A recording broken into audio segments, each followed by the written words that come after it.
Hello, I'm Noah Julian. Thank you so much for taking class today. I would appreciate it if you'd head over to patreon.com/NoahMoves. And if you have the financial means, perhaps you'll become a patron, which will support my ability to continue making free material such as that I'm posting up to noahmoves.com/education, where you can find material that will help you to begin structuring a personal practice. You'll also gain access to any material such as this class that I put out each month that is for Patreon subscribers and people that are donating through Venmo and PayPal. Thanks so much. If you come to stand toward the back of your mat, we'll angle a big toe in toward a heel, and this will allow you to measure out sitting bone distance in between your feet. If you've done that on one side, if you could do it on the other side to be symmetrical. And then allow your feet to be parallel at that sitting bone distance, finding a nice tall spine. You might bend your knees just a little bit so that you could feel as though you're rooting down into the ground, as if everything below the knees is attempting to root down a little bit more, so you can feel that you're rising up, particularly through the torso, the sides of the waist, the sides of the ribs, and lengthening your neck. Let's bring your hands toward your abdominals, and with each inhale, feel as though the abdomen grows into the hands. And with the exhale, intentionally draw the navel into the spine so that you're pushing the air out using the muscles of the abdominals. Again, with the inhale, allow the abdominals to expand into the hands. And with the exhale, you'll intentionally draw the navel into the spine, pushing the air out. So continue with that on your own each time, feeling the abs grow into the hands with the inhale, and with the exhale, feeling them compress to the navel. We'll think of this as a preparation for breath of fire or Kapalabhati, so that with one of your next inhales, we're only going to fill about a quarter to a third of the way. And we'll start to pump through the nose each exhale, forcefully drawing the navel into the spine. And we'll try to allow the inhales to begin to be automatic. It's as if you're snapping a rubber band and the inhale is just happening because of that snap of the exhale. And just keep that moving. If this is confusing for you, you can always place an inhale in between each exhale. But over time, you'll look to eliminate that exhale and you'll allow it to become automatic. You've been doing this for a little while, so let's imagine that you've been moving at the pace of a walk and you begin to move into the pace of a jog.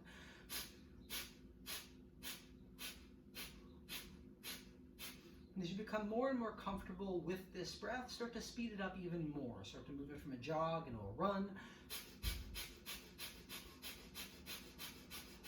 And just keep it moving. If you start to lose the stamina, you can always slow it down, regain your composure. We're going to say that we're going for about another 20 seconds here. So as you start to approach the finish line, see if you can take it into your final sprint as fast as you can possibly go.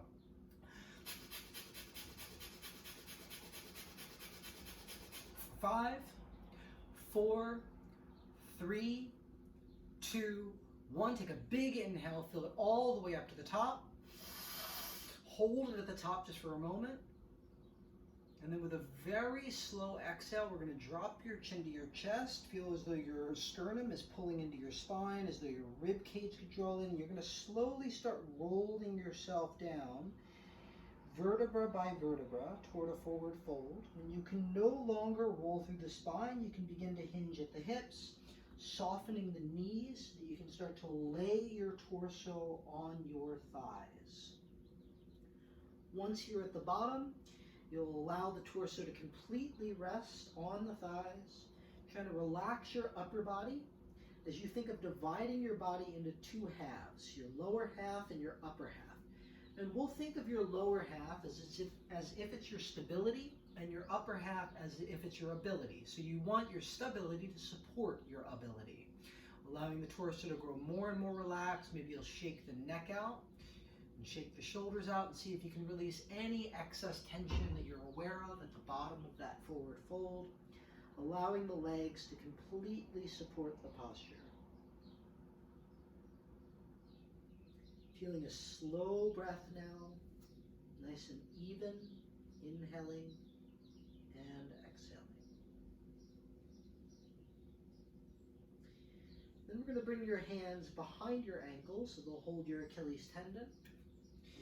And we'll think of bending the knees enough that the knees can fit into the armpits. And you're going to use the this as a boundary so that you're only straightening your legs to where you can maintain that boundary, that connection. Again, we'll think as though everything below the knees is rooting down into the ground, and as if the hamstrings and the quadriceps are lifting up toward the sitting bones. So again, everything below the knee is rooting down, and above is lifting up only as far as where you can maintain the connection of torso to thighs, keeping the neck nice and relaxed right here. Let's release the hold behind the ankles. Just as slow as you roll down into the posture, perhaps initiating on an inhalation, you begin tucking your tail, lifting your navel, and rolling up vertebra by vertebra. Trying to keep the shoulders relaxed, the neck relaxed. You can take as many breaths as is appropriate as you very slowly continue rolling this up, taking your time to feel how many vertebrae you can roll through. Once you've reached the top, where the neck is the last thing that has lifted to stack on top, we'll immediately drop the head back to look at the ceiling. And slowly begin rolling an ear to a shoulder so that you're seeing the wall directly in front of you. Rolling your chin to your chest, rolling your ear to the other shoulder, and just continue tracing this circle in 4 directions. Trying to hold stillness through the sides of the waist, through the rib cage, continue tracing that circle. If you're holding stillness through the waist, you could speed it up a little bit. At first, we want to make sure that we're mapping the territory, and then once we know where we're going, you could start to move a little bit faster.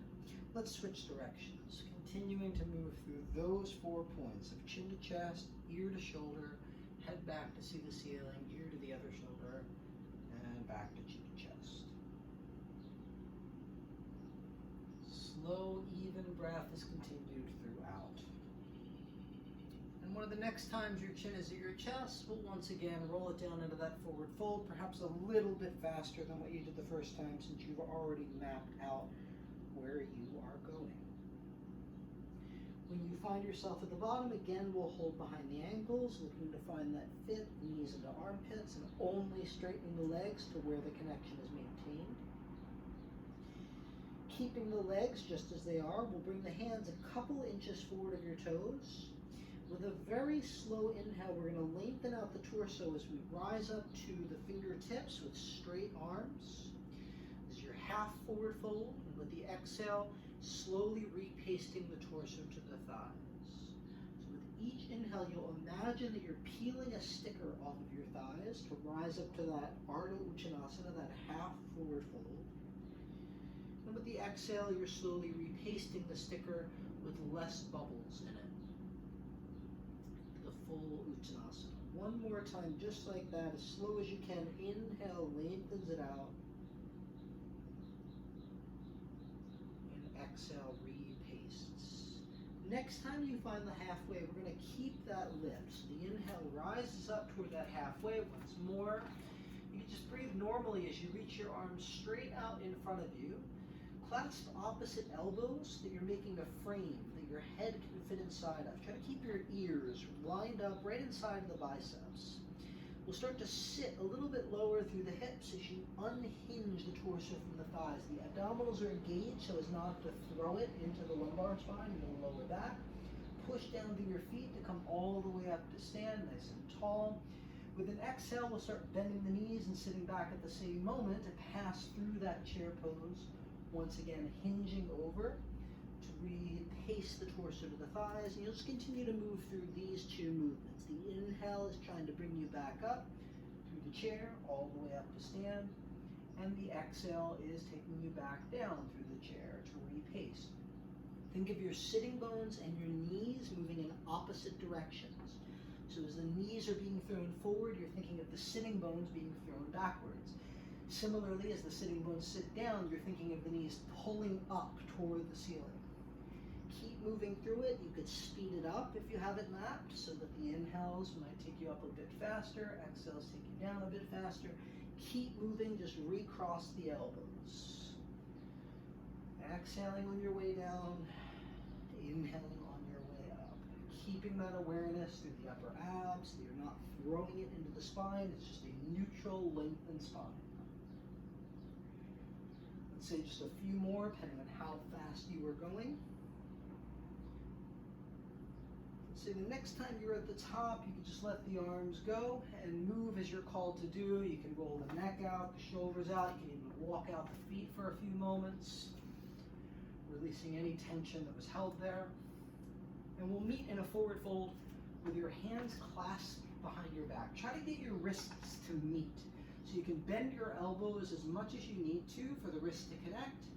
And then you'll just come into that forward fold with the knees soft, torso resting on the thighs, and the fists drawing away from the lower back, away from the sacrum.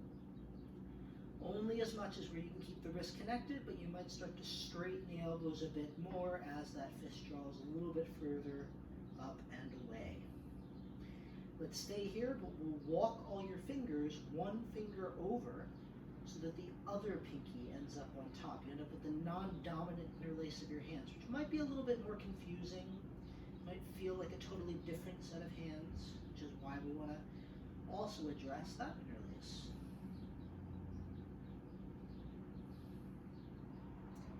Now we'll release the clasp to once again hold behind your ankles, finding that fit of knees into armpits, only straightening the legs to where you can keep the connection.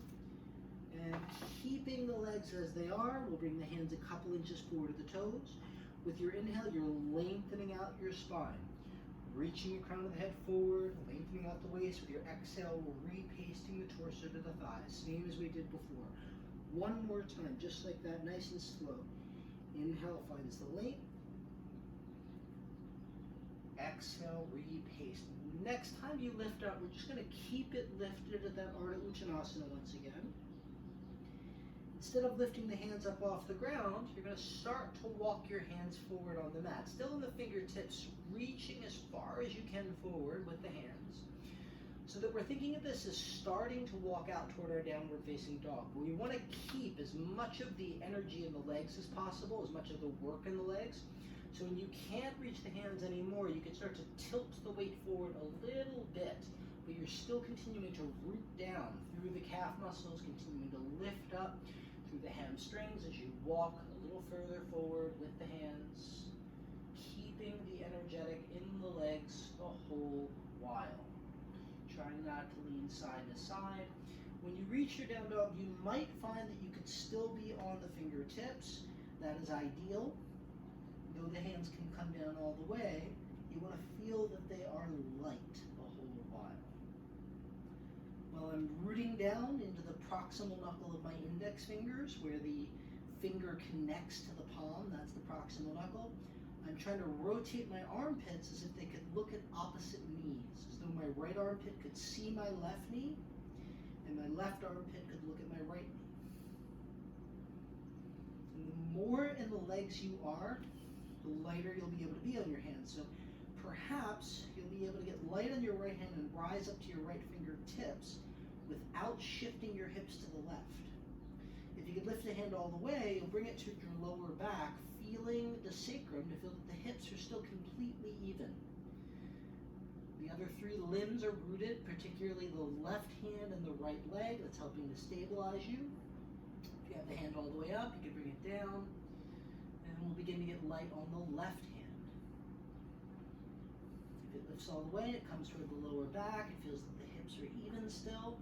And the right hand is helping to root you into your left foot.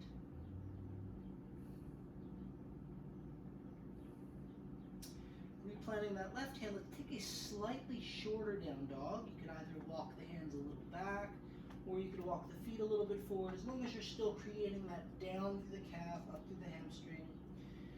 Again, working on getting light on your right hand. This time the hand could reach across your mat to your outer left heel. If you can't lift the hand, just work on staying in that down dog. Those of you who need to take it down to the knees and take a child's, that is always there.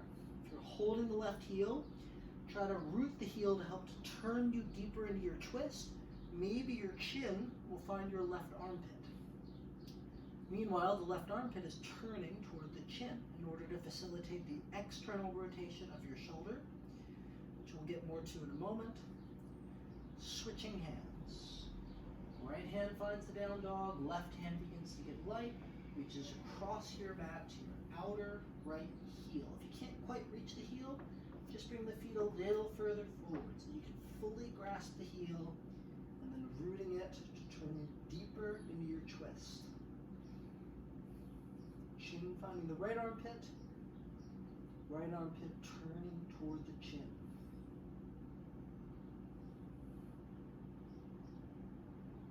And then we'll replant that left hand, and we'll come all the way down to the hands and the knees in a tabletop position.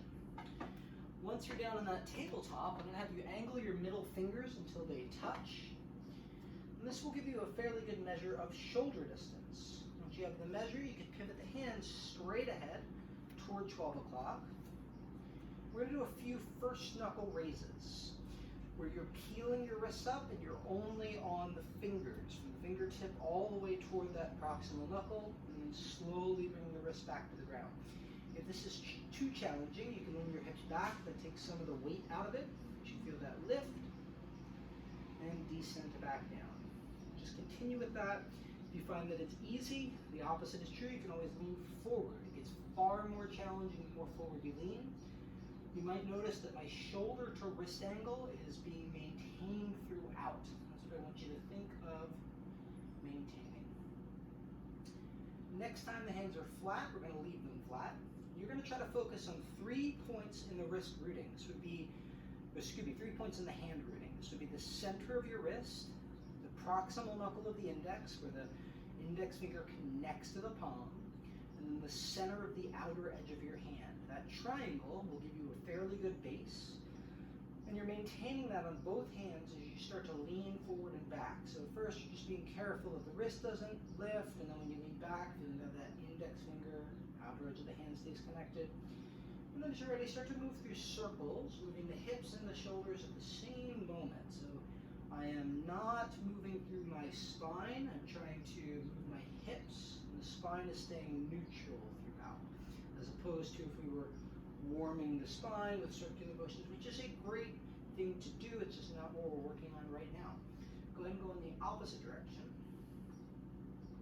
holding some awareness in the abs, so you can keep that stillness as you roll through the wrists. Let's pause in the center, and we're going to flip your hands out toward 3 o'clock and 9 o'clock. And then with the hands turning out, we're turning the biceps out and the deltoid out so that you can continue to find that external rotation through the shoulders. And we'll maintain that as we again move through the circles for the wrists. Shoulders are being held stable as you circle around. And we'll switch directions.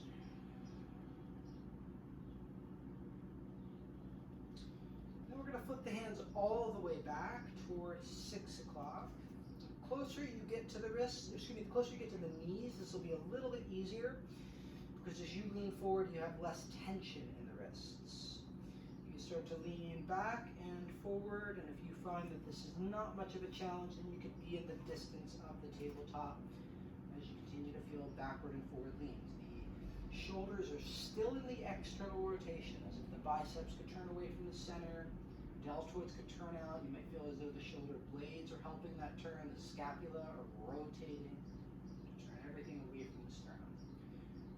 Let's pause in the backward position. Those of you who need even a little bit more on the wrist could start to bend your elbows, peeling the wrists a bit more up off the mat. And then plant your hands, lean it forward. Let's push down into the hands, rotating those shoulders. Pull your chest through toward a cow that is particularly extended in the upper back, through the thoracic spine.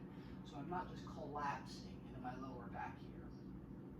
If you need a little bit more, we'll send the legs back one at a time, driving back through your heels as you begin to pull your chest through your arms toward your upward facing dog.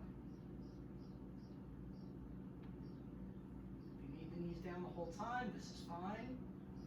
Those of you who don't need the knees down might lift it towards your plank before you set the knees back down to flip your hands forward to the 12 o'clock. Let's come to the backs of the hands now. Middle finger facing the knee. The closer you get to the knees, the less intense this will be.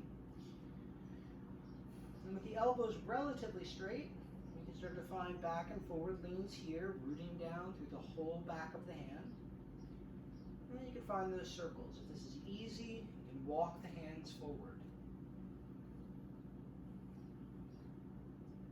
Circling the other way, continuing to try to keep the hips and the shoulders moving evenly throughout.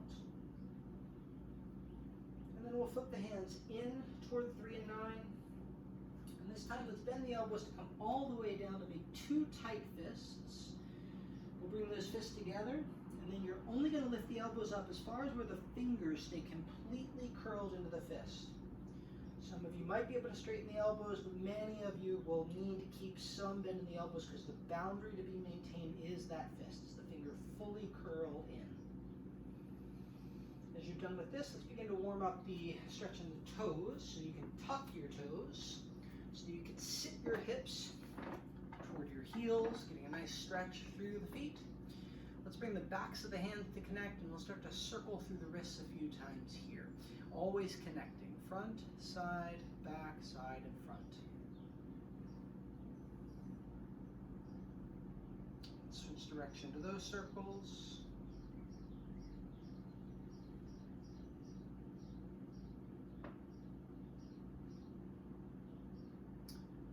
And then we'll bring the palms to touch, so you have one fist that's connected, and let's circle that fist around.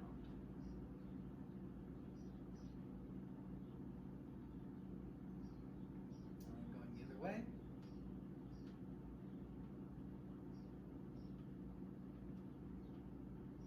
Okay, we'll lean forward just for a moment so that you can point your toes. If you have a knee issue and you can't quite get down because of the knees, you can always place a blanket right behind the knees. This will give you a little bit of cushion to get you down a little bit flatter. It's a little bit easier with the feet in line with the knees, but once you're able to do that, then you can think of the knees coming all the way together and the feet apart, so you can work a little bit more of the internal rotation through the head of the femur as you continue to sit a little bit lower right here. From this position, let's find goalpost arms just for a moment. So this is promoting more of a external rotation. We're going to find more of an internal rotation. As you draw the hands down, you're feeling the rotation in of the bicep of the deltoid. From there, you're going to look to interlace your hands behind your back with your palms facing away from you. I want you to get your pinkies as knit together as possible. As much as you can thread those pinkies, opening the thumbs. Look for the thumb to try to find the medial border of the scapula, so the inferior medial border, but primary is the pinky. And then we'll move all the fingers one finger over so you get the other interlace with that non-dominant interlace, other pinky on the bottom. Again, that's the primary, and then the thumbs looking for the scapula is the secondary. And then we'll release your hands, and you can bring your hands back down. Just tuck your toes, lift your knees, stretch out your knees in your down dog. You can move in whatever way you're called to do. So you can pedal out the legs, whatever feels right for you. Move it around, lifting up, opening the hip, anything at all that you need in this moment.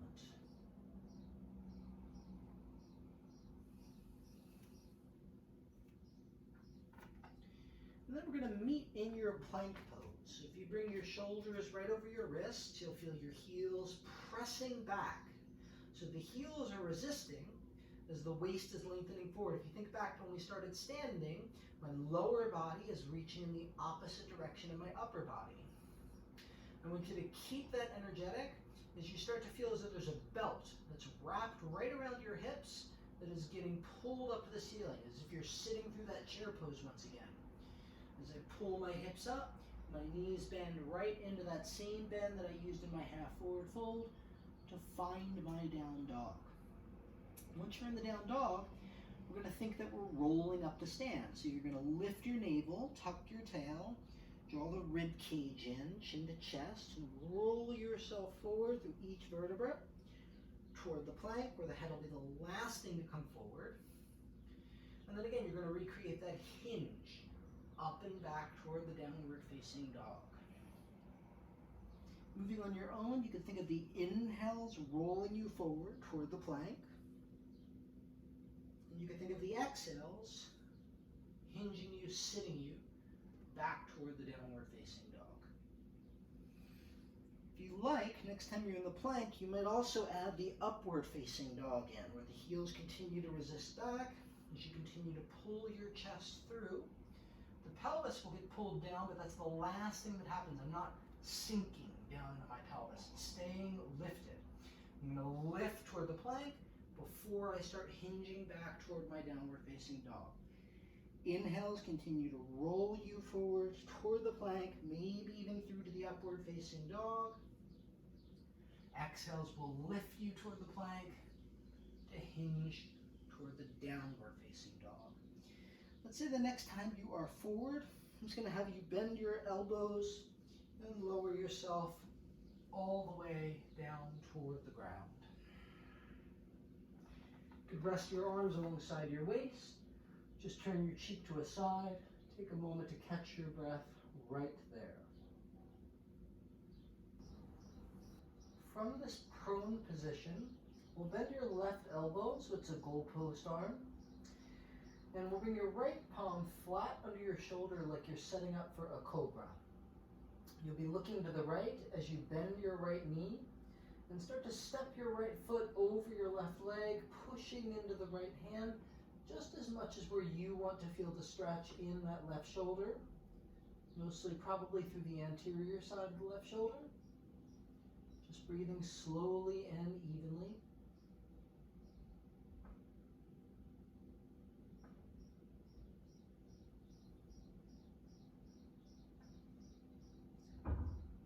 And then we'll come through the center to switch sides. So then now your right elbow will become the goalpost arm. Your left palm will be flat under your shoulder as you look to the left, bending your left knee and stepping the left foot over the right leg, just pushing into that left hand as much as where you want that stretch through the right shoulder. And a slow, calm, even breath. Continue to feel your nervous system stay nice and calm.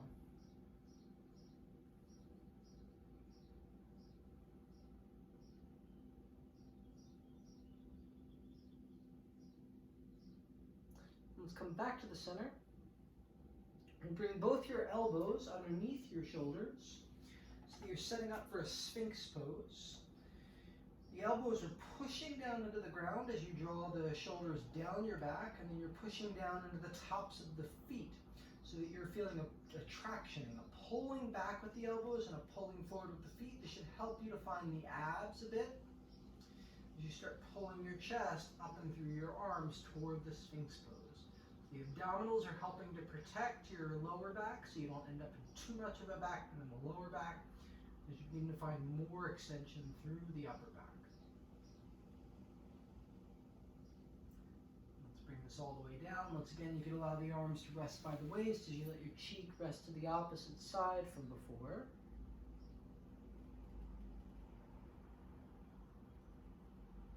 It's helpful to shake out the hips or bend the knees and allow them to move back and forth. You can find that as you just relax for this moment. And then let's bring the palms flat under the shoulders. Similar to the Sphinx, Cobra, we're finding that traction again of feet to hands, hands to feet. Shoulders are drawing down the back as you lengthen your waist and start peeling the chest up and through. Notice that I'm not just pushing down into my hands, which is going to throw me into my lower back or whatever part of my back I tend to throw my back into. Instead, every inhale is finding length as the scapula draw down the back, and with every exhale, maybe it straightens the elbows a little bit. But the length is much more important than the height. Most of you are probably going to keep just a quarter to a half bend in the elbows, but those of you who could find more extension are welcome to rise up, as long as it's not being forced into the neck, into the shoulders, or into one specific vertebra of the spine. Each inhale tries to get a little longer, each exhale tries to get a little taller. And then one of your next exhales, you can bring it all the way down, bending your knees as you shift back toward any version of a child's pose. You could take the extended child's, Adho Mukha Virasana, where the arms are forward, or you could take the more traditional Balasana, where the arms are back.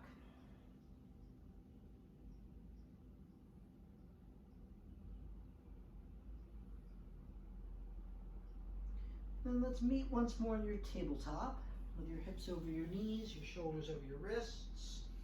And it's helpful to take the measure, middle finger to middle finger, to make sure the shoulders are at, the wrists are at shoulder distance. Once you're there, maintaining the external rotation of the shoulder while still keeping the index finger rooted. I want you to also think that you're squeezing the arms together, as if you could wrinkle the center of your mat by pushing down, squeezing in, and still keeping that external rotation. Hips are going to stay right over knees as you begin to walk your hands forward toward the Anahatasana. And each time I plant a hand, I want to remember the external rotation, the rooting of the index finger, and the squeezing in of the elbows to move toward that melting heart pose. If it rotates in, you'll find you can get deeper, but I want you to make sure you keep that external rotation and only go down to where you can maintain that action through the shoulders. Slow, even breaths. Using the abs as is needed to make sure that you're not throwing it into the spine.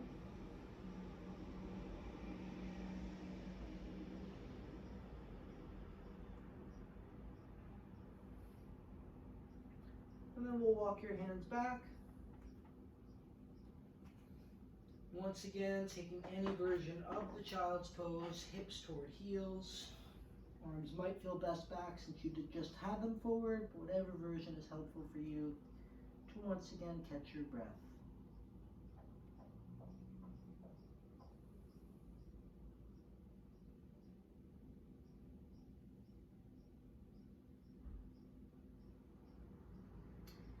Let's meet in the tabletop once more. Setting the shoulders, hands at shoulder distance, externally rotating. Feel the abs working as you send your legs back nice and long, driving back through your heels while you extend forward through the waist, through the crown of the head. Now let's start to find that hinge back toward the downward facing dog, really using the legs as you feel that hinge back. Once you are in the downward facing dog, let's take as many slow steps as we can to start walking forward, really stretching through the back of the leg. With each slow step that you take on your journey forward toward the top of your mat.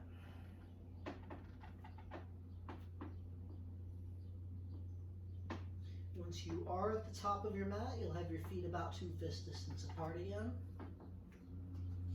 And we'll move to Padahastasana, where you slide the palm underneath the ball of the foot, looking for your toes to get as close to your wrist crease as is possible. Relax your neck, folding here. Try to feel your weight move forward into the toes, into the wrist crease, so that as you feel yourself forced into the heel, into the past of your body, seeing if you can shift things forward into your potential.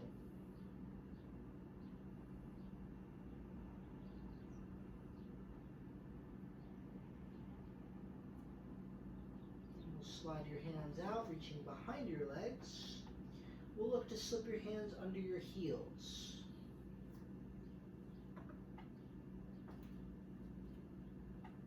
I'm feeling the opposite truth here as you're being forced into the anxiety of your future, into the balls of the feet.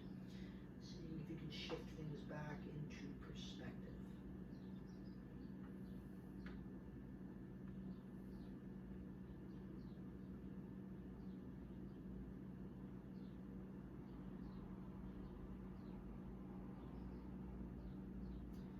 We'll release your hands out. We'll heel toe your feet all the way together.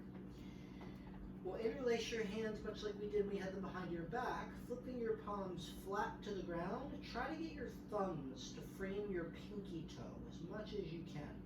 Now this might be the limit for most of you. Just right here, trying to get the thumbs to frame out the pinky toe, and then folding. If you can go a little bit deeper, if the palms are flat on the ground, you're welcome to start walking your feet up on top of your hands to get the arch of your foot to fit right over the shell of the hand. And then once again, folding here, you'll feel the hands pull up on the feet as the feet push down into the hands, and really deep into that hip flexion. Some of you might find that you can walk all the way through until your hands come out the other side, and you end up with that interlace that we did earlier, with the hands behind the back. But we'll just release the hands and be done with that right here. Let's separate your feet once more. You can go sitting with distance or even a little bit wider. We'll look for the knees to fit the armpits as the toes turn a little out, 1 o'clock and 11 o'clock. And with the knees maintaining their fit in the armpits, start to sit down a little bit lower. Remember that the knees are moving in the opposite direction of the sitting bones as you come toward the depth of your squat with that boundary of knee to armpit, and lifting your hips back up. It's fine if you don't go as low as I do, but you're moving through the forward fold in the direction of the squat. Even if it's just down to parallel or a little higher, just feel that there's some level change. Lifting back up and back down. Maybe the inhale lifts you up, just as we did to roll up to stand, and the exhale sits you back down. One more like that. Next time you're down, let's stay down for a moment. And then we'll lose the knee to armpit as we lift the chest a little bit higher. You can reach the arms forward to help to counterbalance you as you push down through the feet to come all the way up to stand. So once again, bring it right back down. Think that the sitting bones are sitting as the knees are pulling up to sit you back down toward that squat, pushing down through the feet to come all the way up to stand. Once more, sitting down, and back up. Let's pause at the top. You're going to balance on your left foot as you lift your right leg. If you need to hold on to something, you can catch a chair or a wall. We're going to very slowly start to circle through that ankle, through the right ankle.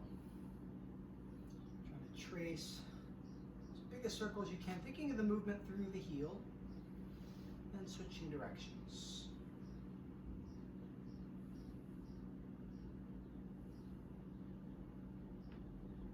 Switch feet. Circling through the ankle. And switching directions.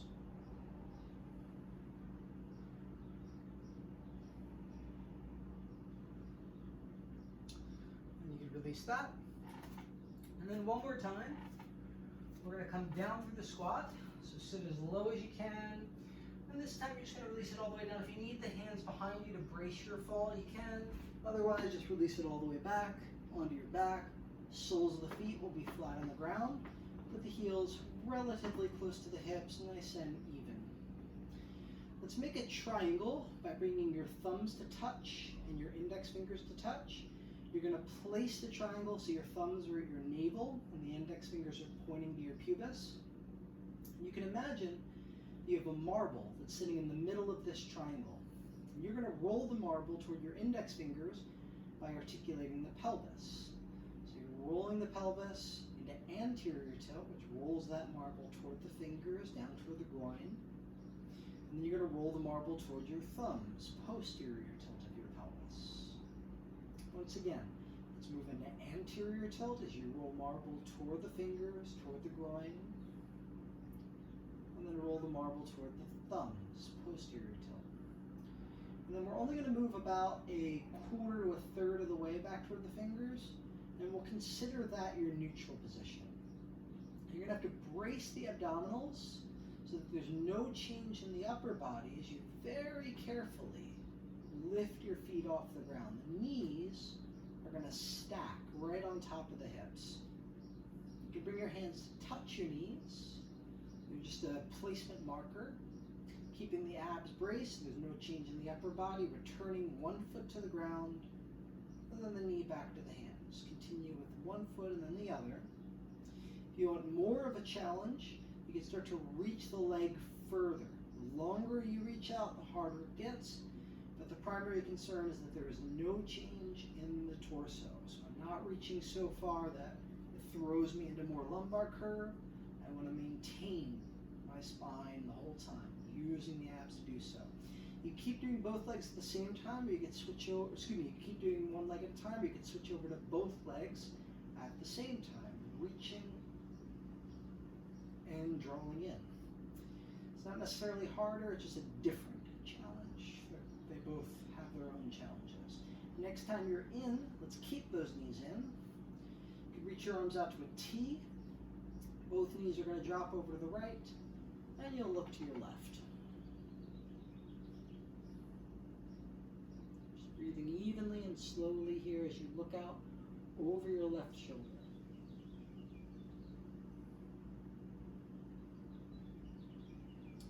Let's come through the center and we'll switch sides. Both knees dropping to the left, you're looking to the right.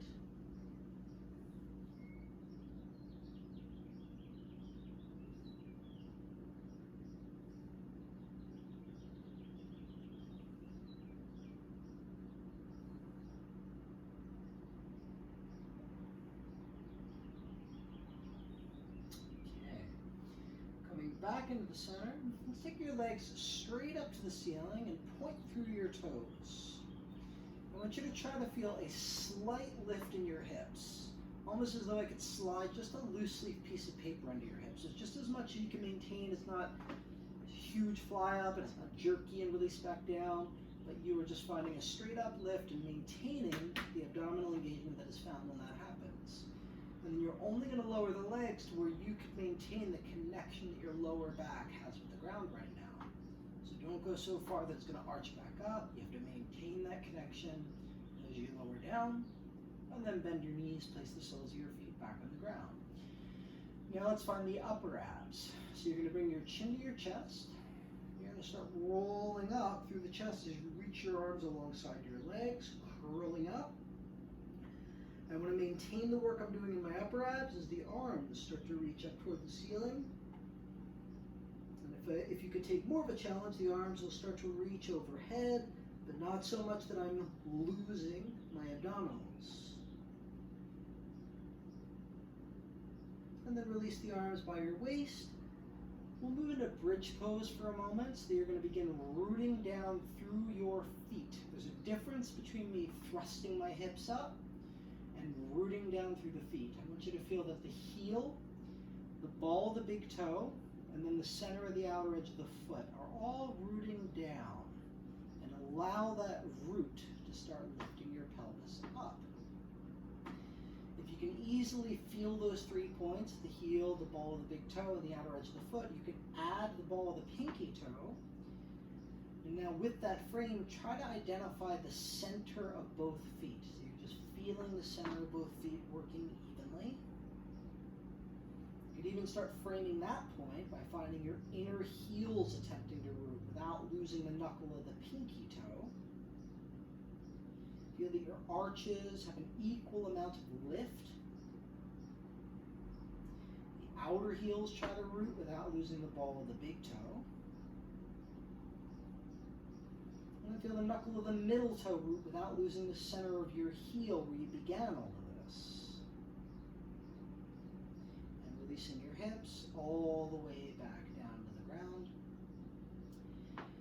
Let's go back to the abdominals. We're going to put the lower abs and the upper abs together. So again, the legs will be straight up to the ceiling as we point the toes and try to find that lift that engages the lower abs, rounding up chin to chest. You can start to lower the legs to where you can maintain the lower back. You can start to reach the arms up and overhead as far as you can maintain the upper abs, the upper back. And holding there for 10,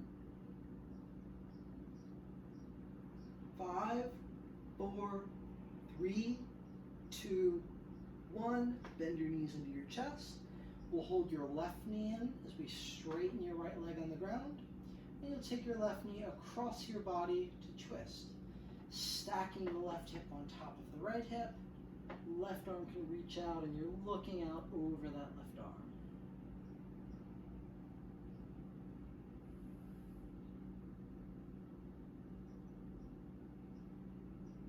And then we'll switch sides. Right knee draws in, drawing it all the way across, looking out over the right arm, over the right shoulder.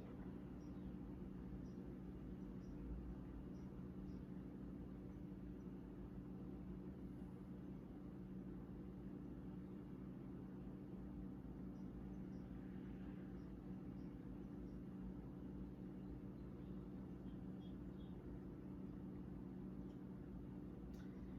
we'll bring that back into the center. Let's just hug your knees into your chest for a moment right here. Try to round out the lower back, feeling those abs in, so you get a nice smooth surface to try to rock from shoulders toward your feet. It's rocking on your back. Let's rock it all the way up. And then if you just take a quick look, we're going to start to warm up we're going to set up for our headstand. Though many of you will probably avoid going into your headstand today, I just want to create the foundation of it. So the first thing that we're going to work on, you can just watch and then I'll talk you through it, but the first thing we're going to work on is we're going to find a measure of elbow to elbow. So once I've cut my elbows, I have a good distance, shoulder distance of my elbows. I'm going to look to interlace my hands at the top of my mat, and I have one pinky that hangs out on the bottom. I'm going to tuck that pinky into my palm so that I can rest the hands completely flat on that side right there. Tucking the toes, lifting the knees, and I'm in dolphin, down dog on my forearms. And I want you to make sure that you're only going to walk your feet forward to where you can maintain the shoulders either behind or above the elbows. They're never drifting forward. I'm never giving a smaller than 90-degree bend in my elbows as I find that walk forward. So when you are ready, go ahead and set that up, finding elbow to elbow distance. Interlace your hands, tuck the pinky in, plant the hands down, tuck your toes, lift your knees, you're in your dolphin. And you're only walking in where you can maintain shoulders above or behind elbows. No less than a 90-degree bend in the elbows. And just holding there for a moment, feeling the external rotation through the upper arms. And let's bring it down to rest. So we're going to find a round 2 of that. You're going to find the same walk in. Once you've gotten to your limit, we're going to work on placing the head down into the cup that you have, and then pushing down to lift the head back up. We'll do that 3 times, where we place the head down and lift it back up. And then in the third one, I want you to try to walk the feet a little further without collapsing the shoulders more. Notice how that just throws it into my neck. I'm going to maintain the shoulder angle and only walk into where that is maintained. So as you are ready, elbow to elbow, interlace your hands, tuck your pinky in. Once you have your foundation, tuck your toes, lift your knees, walk your feet forward, feel what it is to resist the collapse in the shoulders. But you can't go any further, 3 times where you're placing your head down into the cup and you're lifting it back up. 3 times on your own, placing your head down into the cup and lifting back up. After your third one, maybe you'll try to walk the feet just a little further without collapsing the shoulders forward. And then let's bring your knees down and we'll take a child's pose, just catching your breath there.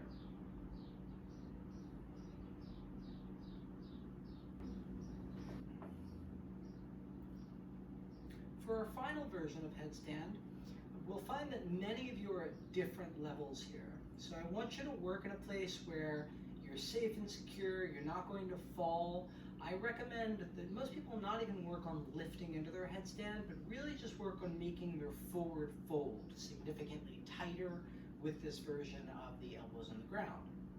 So those of you that can lift the feet by just walking in, you'll find that you're trying not to collapse the shoulders forward while the feet lift. If they don't lift there, you have the option to start to take the feet wider. From a straddle, it's a little bit easier to start to feel the reaching of the feet, which might lift up. And for today, those are the only 2 versions that I'd like you to work with, even if the legs don't go anywhere. It's more about being able to maintain that shoulder angle while increasing the hip flexion than it is about getting the feet up. So there's no kick in the way that I'm teaching headstand.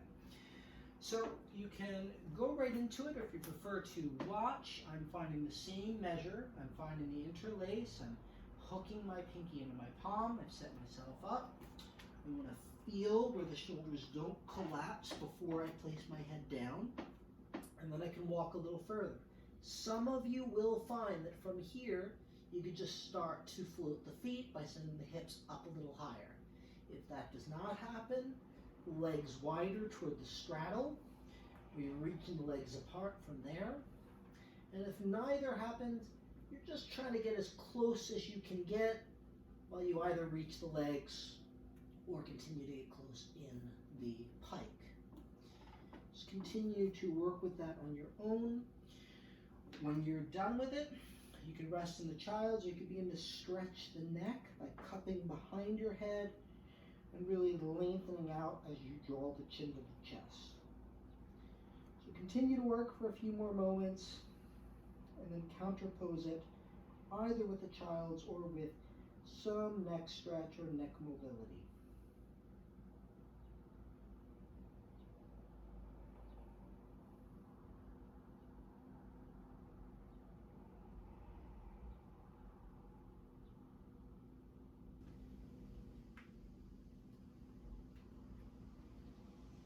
As you find yourself wrapping up your headstand and your rest there, you can begin to make your way onto your back,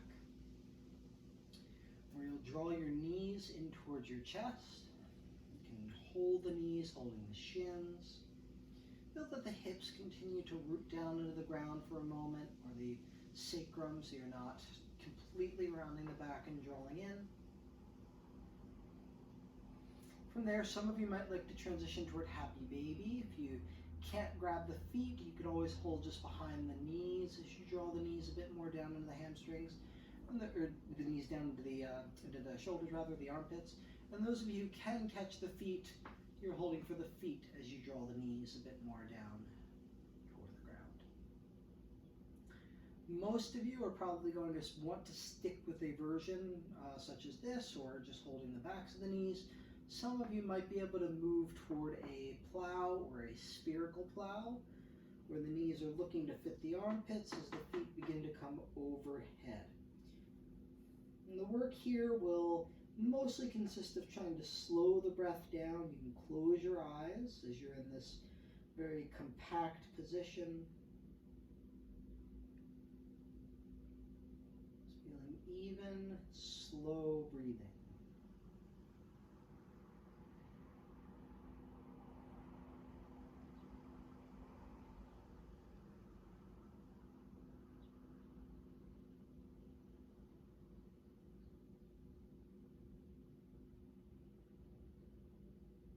Continue to work with whatever one of these cooling postures is suitable for you.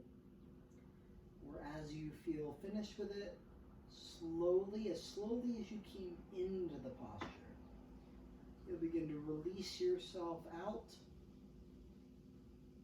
all the way eventually toward Shavasana, where the whole back will be on the ground, with the legs will be lengthened out, and the arms will rest alongside your waist. Take your time to get there, especially if you're still cooling down, or taking any other finishing postures that are appropriate for you.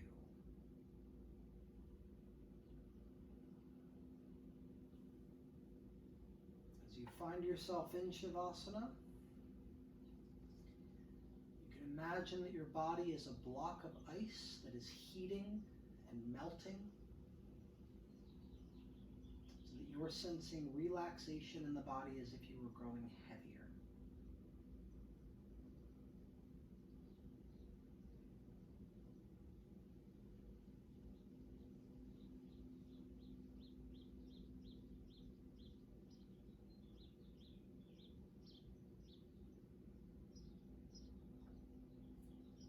And then you can imagine that your body is now a pool of water that is heating and evaporating, so that you're sensing relaxation as if you're growing lighter.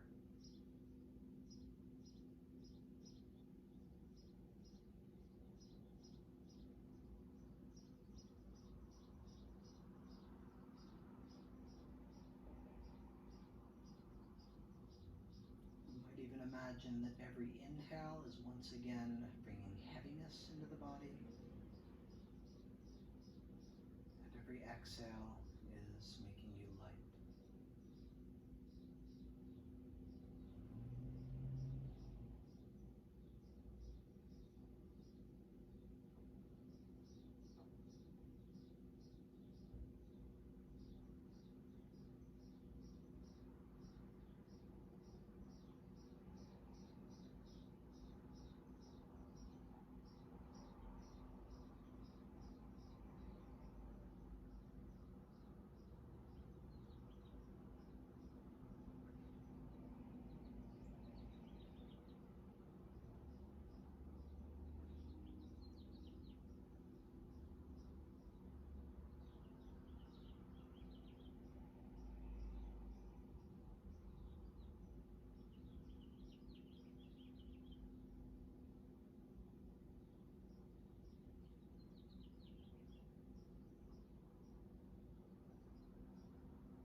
begin taking some deeper breaths,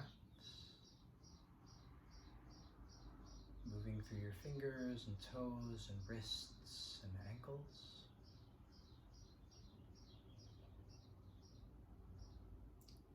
Stretch through the body, reaching the arms overhead.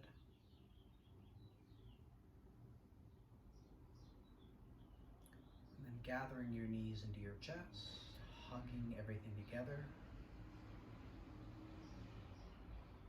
And you can either rock up to a seat, or if you prefer, to roll to a side first. Once you have found your seat, let's meet with your palms folded in front of your chest.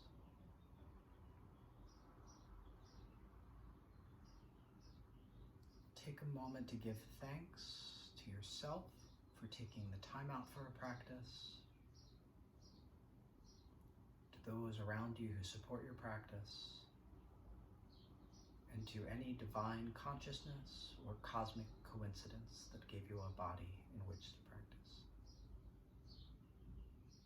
Thank you very much. Namaste.